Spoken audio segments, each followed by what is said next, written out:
झारखंड के देवघर स्थित प्रसिद्ध तीर्थ स्थल बैजनाथ धाम में स्थापित शिवलिंग द्वादश ज्योतिर्लिंगों में से 9वां ज्योतिर्लिंग है।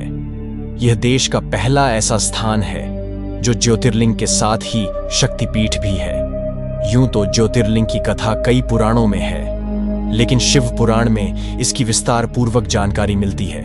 इसके अनुसार बैजनाथ ज्योतिर्लिंग की स्थापना स्वयं भगवान विष्णु ने की है।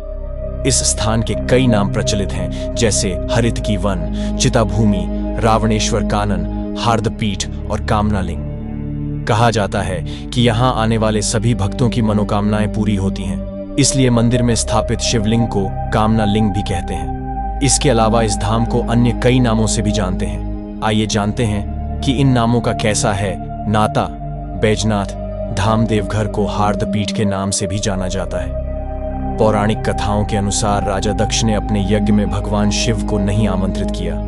यज्ञ के बारे में पता चला तो देवी सती ने भी जाने की बात कही। शिवजी ने कहा कि बिना निमंत्रण कहीं भी जाना उचित नहीं, लेकिन सती जी ने कहा कि पिता के घर जाने के लिए किसी भी निमंत्रण की आवश्यकता नहीं। शिवजी ने उन्हें कई बार समझाया, लेकिन वह नहीं मानी और अपने पिता के घर चली गई। लेकिन जब वहां उन्होंने अपने पति भोलेनाथ का घोर अपमान देखा तो सहन नहीं कर पाई और यज्ञ कुंड में प्रवेश कर गई। सती की मृत्यु की सूचना पाकर भगवान शिव अत्यंत क्रोधित हुए और वह माता सती के शव को कंधे पर लेकर तांडव करने लगे। देवताओं की प्रार्थना पर आक्रोशित शिव को शांत करने के लिए श्रीहरि अपने सुदर्शन चक्र से सती के मृत शरीर को खंडित करने लगे। सती के अंग जिस जिस स्थान पर गिरे वे स्थान शक्तिपीठ कहलाए। मान्यता है इस स्थान पर देवी सती का हृदय गिरा था।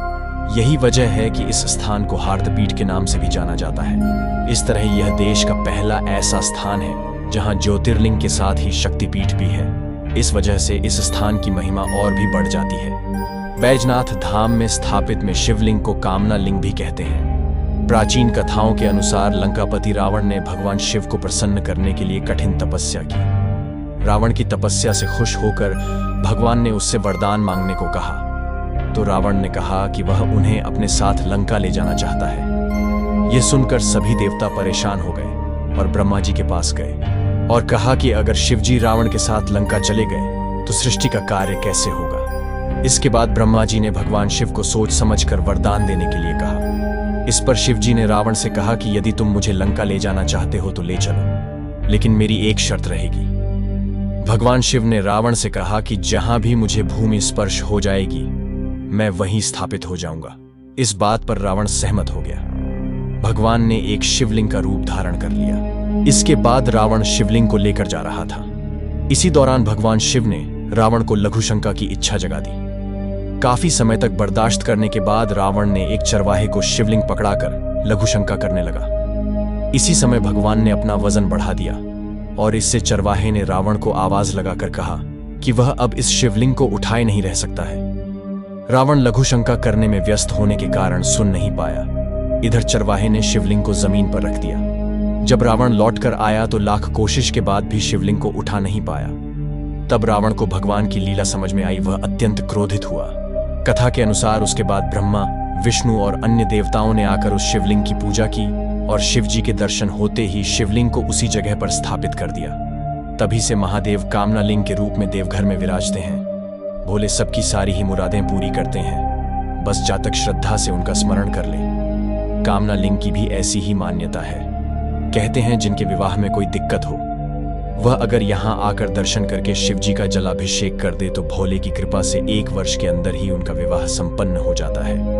वहीं संतान प्राप्ति के लिए भी श्रद्धालु कामनालिंग के दर्शनों के लिए आते हैं। बता दें कि संतान प्राप्ति के लिए भक्तजन अपने स्थान से दंडवत प्रणाम करते हुए कामनालिंग तक पहुंचते हैं। इसके बाद शिवजी का जलाभिषेक करते हैं और अपनी मनोकामना पूरी करने की प्रार्थना करते हैं। कहते हैं भोलेनाथ की कृपा से उनकी मनोवांछित कामनाओं की पूर्ति हो जाती है। यूं तो सभी शिव मंदिरों के शीर्ष पर त्रिशूल लगा दिखता है, लेकिन बैजनाथ धाम परिसर के शिव, पार्वती, लक्ष्मी नारायण व अन्य सभी मंदिरों के शीर्ष पर पंचशूल लगे हैं। यहाँ प्रत्येक वर्ष महाशिवरात्रि से 2 दिनों पूर्व बाबा मंदिर, मां पार्वती व लक्ष्मी नारायण के मंदिरों से पंचशूल उतारे जाते हैं। महाशिवरात्रि से 1 दिन पूर्व विशेष रूप से उनकी पूजा की जाती है और तब सभी पंचशूलों को मंदिरों पर यथास्थान स्थापित कर दिया जाता है। इस दौरान भोलेनाथ व माता पार्वती मंदिरों के गठबंधन को हटा दिया जाता है। महाशिवरात्रि के दिन नया गठबंधन किया जाता है।